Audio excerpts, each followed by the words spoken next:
Hello and welcome to a special edition of Formula First TV, where we're here at mighty Manfeild circuit to aim on for the Haiku Components Formula First 1 hour.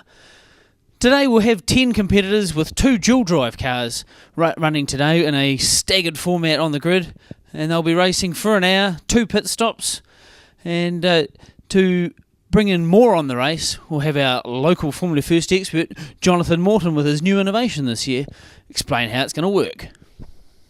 Thank you, Sheridan. Morning, race fans. Well, here we are at the Haiku Skypad to explain probably the most crucial part of this 1 hour race, and that's, of course, the pit stops. Now, obviously, our national championship meetings are very short, so we don't have to worry about them too much, but it's a crucial part of today's race, and so we're going to take a look at some examples of what we've had in the past. So first off, we'll start with sort of the high standard. So we'll start off with a bit of this is the Callum Crawley stop from last year, which proved to be a race-winning stop. Up to nice and casually, things on, fuel's in, flowing, and it's gone. As you can see, car in, quickly engaged and gone. That's how we like to see it done. Now we'll look at another example of when we've got a race driver to try and organise his stop, and as you'll see from this clip, it didn't quite go so well. And he stopped. Once again, no dry brake system in this, so they are having to turn the engine off. They're putting into fuel, and it's in, and the refueling process is underway. Not sure if they've got all the taps open yet, as Callum Crawley goes past out on track to take the lead of the race. Time's ticking away. Brodie's looking frustrated in the car, but the crew's doing all they can to get him out as fast as possible. Taking a lot of fuel. Oh, we found the vent at the top. We're underway. That's what happens when you get a national champion race driver to try and do a fuel stop. They cannot handle the pressure. Oh, and now there's fuel everywhere. Drama here in the pits. They're mopping it up. Can they get the car fired? It won't fire, it won't fire. Give them a push, boys, give them a push. Time ticking away here. Time ticking away. This is killing Chris Simons. And actually, as you probably see up the top, we've got a special clip from the 1994 Formula 1 hour, or maybe a bit longer, and it involved the one Jos Verstappen, when you see refueling's dangerous, and when it doesn't quite go right, it can have disastrous results. Jos Verstappen makes his first scheduled pit stop, and things go dramatically wrong. Well, that didn't end well. And of course, if we end up with these situations, we got an example here of what may happen, because there's penalties involved if you don't quite get this right. And this was a very famous incident from 2002 with the one Gregory Murphy. The actual tank was still connected to the car. You'll see it there on the left-hand side. Look at that. Oh, man, what an ugly mess. And really... Right, we'll just fast forward to the old important bit. There we go. Put the car out the back. They're telling Todd to get in the car. No, he's going... I think he's going to take use of the facilities here. But he is fired up. Of course, other things to consider in this race is we've actually got a wet track at the moment, and it may dry out, but because of our fantastic Maxxis MPA3 tyre, we'll be able to run the entire duration without that. So that's one less thing for the teams to think about.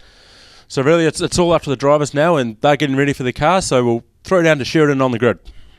Thanks, Jonathan, and here we are down on the grid, pre-race for the 1 hour, and we'll preview all the cars, have a look at the competitors and how they're going to fare today. Hopefully they all make it, so we'll just wander down now. Now, obviously, Sabre Motorsport only presenting one car this weekend. Alex Hawley, everything riding on them. Hopefully they'll come through. Alex managed to get second last year, and hopefully with Sabre Motorsport's lightning pit stops, they'll do him good justice and maybe come through with a victory, but we'll see. And so Louis Renshaw, he's here for his first taste of the 1 hour. They look like they're ready. Louis's fizzing at the bung. Old man gives the thumbs up. They're all ready to go.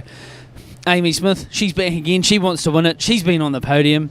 She seems happy. Hour and a half sleep probably doesn't do it justice, but that's all right. She'll get there. Newbie, debuting.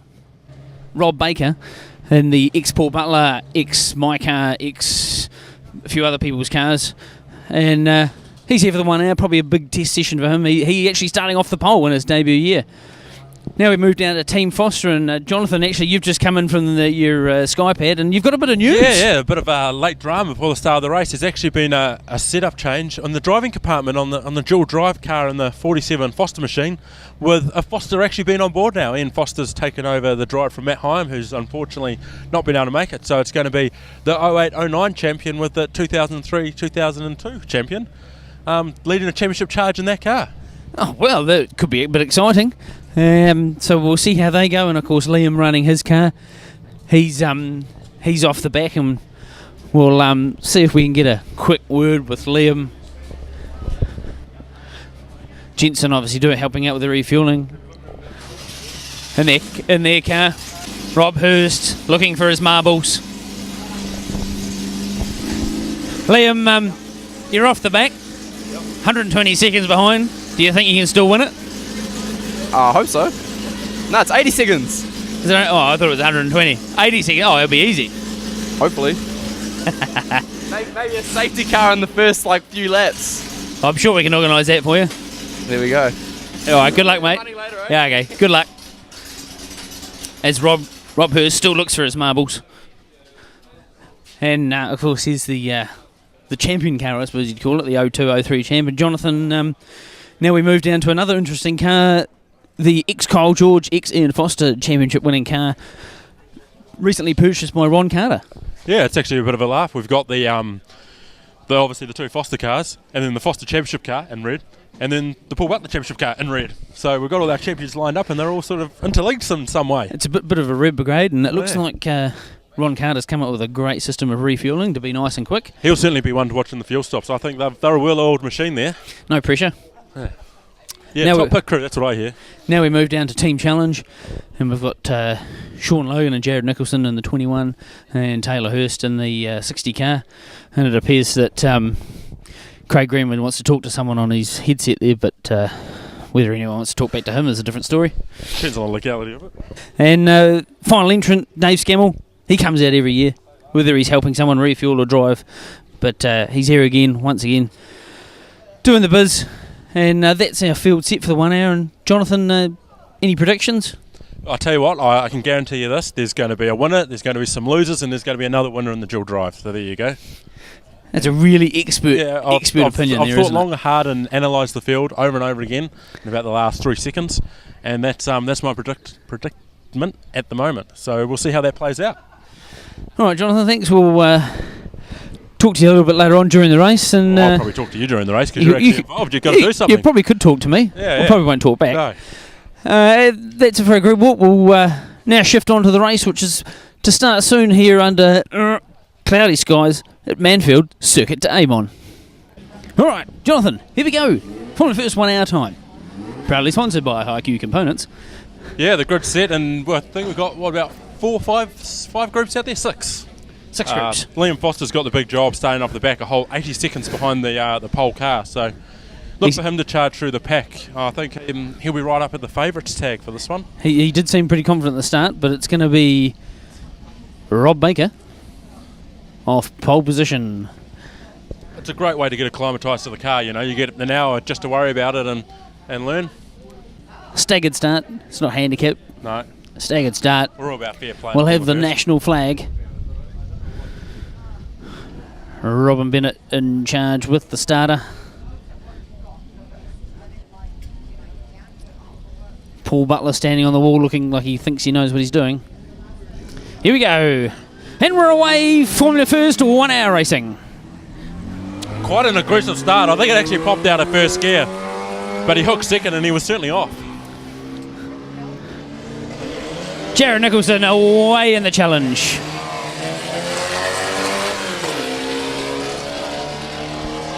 It's certainly all aggression at the start of this race, but it is a 1 hour endurance, a very long chess game, but they're all into it. It's all about buying the ticket to the last 10 minutes. And we're away, Ron Carter and Dave Scammell, these Sunset drivers. I could see that being a race-long battle between those two. They'll be carving each other up for the full 60 minutes. Fierce competitors that they are. And we're away. Oh, the very difficult number 4. 3 wide start. Redshaw, Foster, Hawley. She's all go, go, go.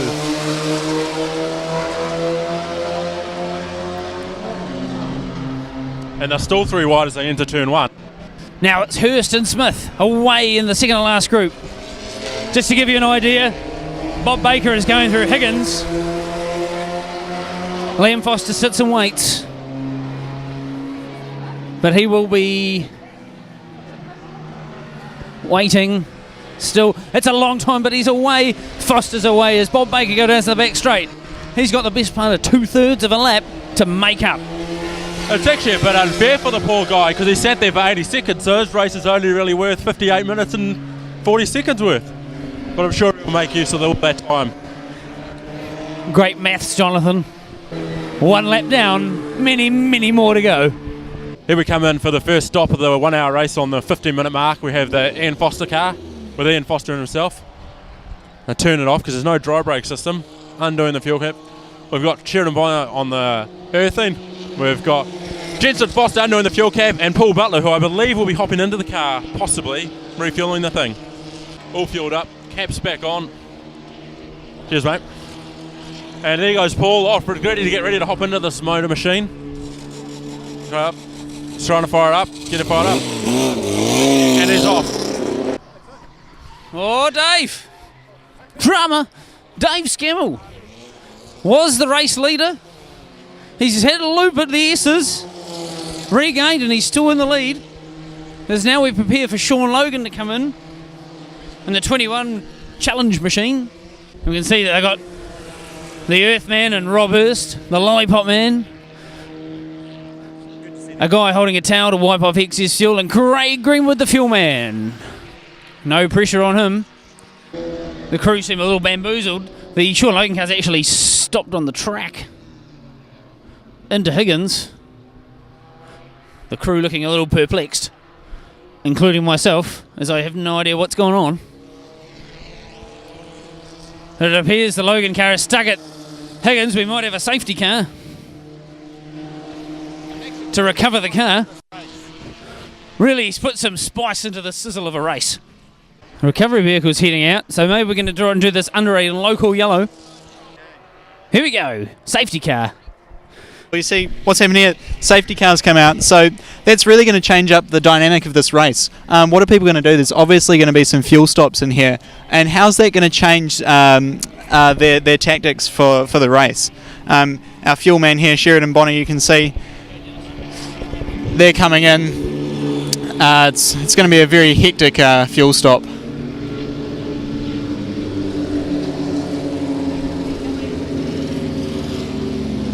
Here we go, the Hurst car coming in.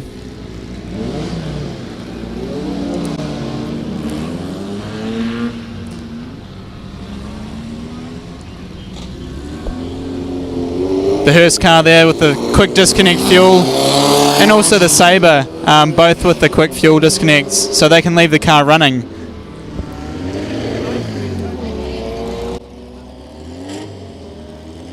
Young Liam Foster here. Just waiting for his fuel man to get onto it. He's turned the car off. Oh, this is killing Liam Foster.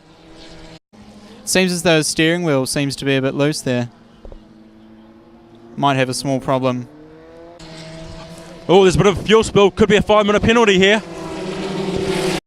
Lots of activity in the pit lane as people trying to take advantage of the safety car pitting. Here comes in Louis Renshaw for his first pit, as well as Alex Hawley for his second stop for the Sabre team. Good stop. And they're off. Certainly taking advantage of that dry brake system.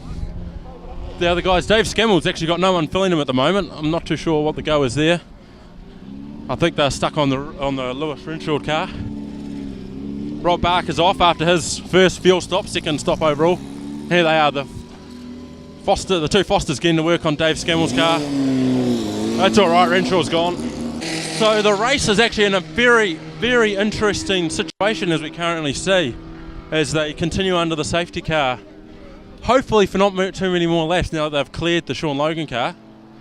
So in the lead, we have Ron Carter, closely followed by Taylor Hurst, who's done a great drive from up the front, followed behind the Foster machine, which now has Paul Butler aboard, I believe, and followed by Amy Smith.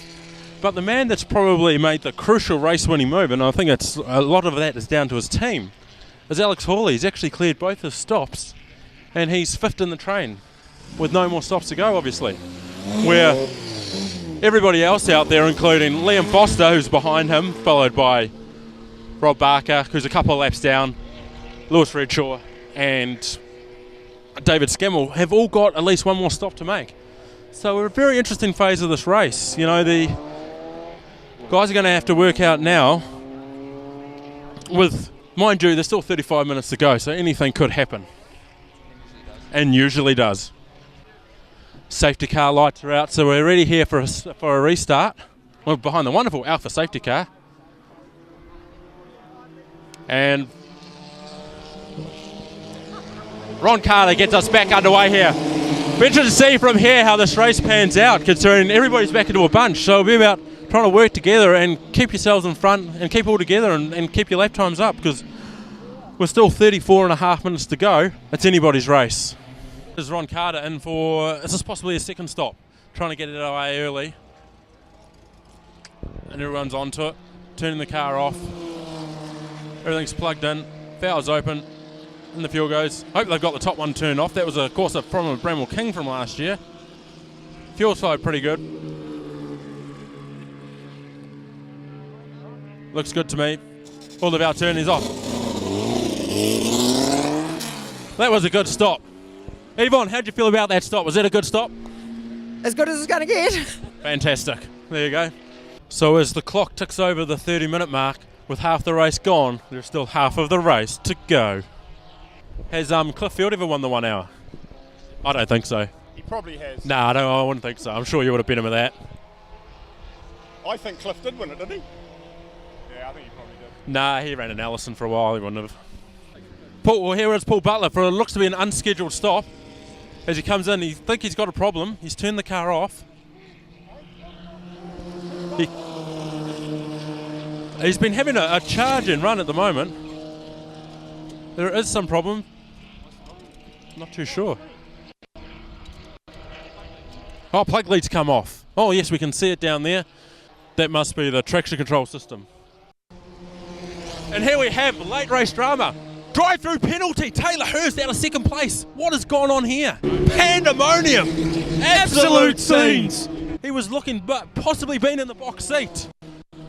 So at development, talking to the officials, they actually penalised them for the engine still running, though I firmly believe that car has a dry brake system, and if this is in fact done it, I think they've been robbed in this race. And here he is, Taylor Hurst into the pits. What are we doing in this situation? Oh, it's a case of changing strategies, isn't it?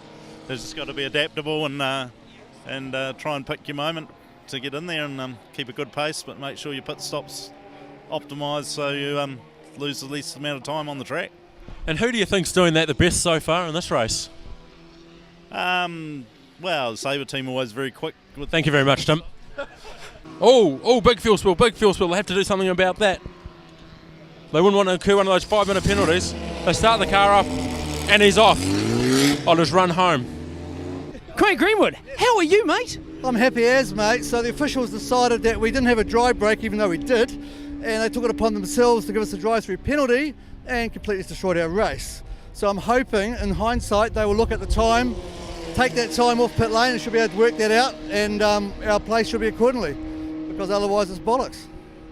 Fair enough. Stern words from Craig Greenwood. Running down pit lane.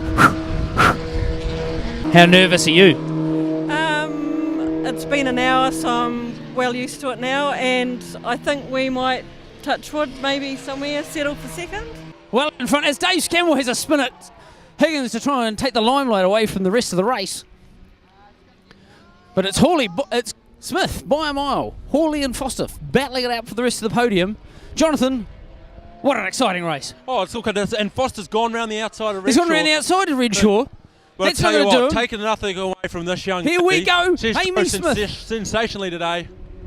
Oh, wonderful racing. Amy Smith There takes she the is. win. Here we are, Barry and Heather. First of all, well done. Over the moon. Told you you'd do it. Barry, how's that? Awesome. Unreal. We were hoping for that because she got a second, and we knew if we practiced our pit stops in the garage, it would have been quite a laugh if you'd managed to watch. But we're very, very happy and pleasantly surprised. Alex drove a good hard race, but she managed to get him on just before the last lap. Oh, well done you two and Amy Smith Racing. And there she goes, our race winner, Amy Smith. 5th place winner, Larry Shaw. 2nd place, Alex Hawley. And 3rd place, Liam Foster. All right, here we are down the pits. Amy Smith, 1 hour race winner. How's that? Pretty amazing. I mean, the last time I did the race, I came runner-up, so to beat that this year is pretty awesome. And those pit stops of your parents were pretty good. Yeah, they weren't too bad. I think they've been practicing in the garage for the past who knows how long, so it's good that all that hard work paid off. So after the 2nd pit stop, did you think you could make it past Alex?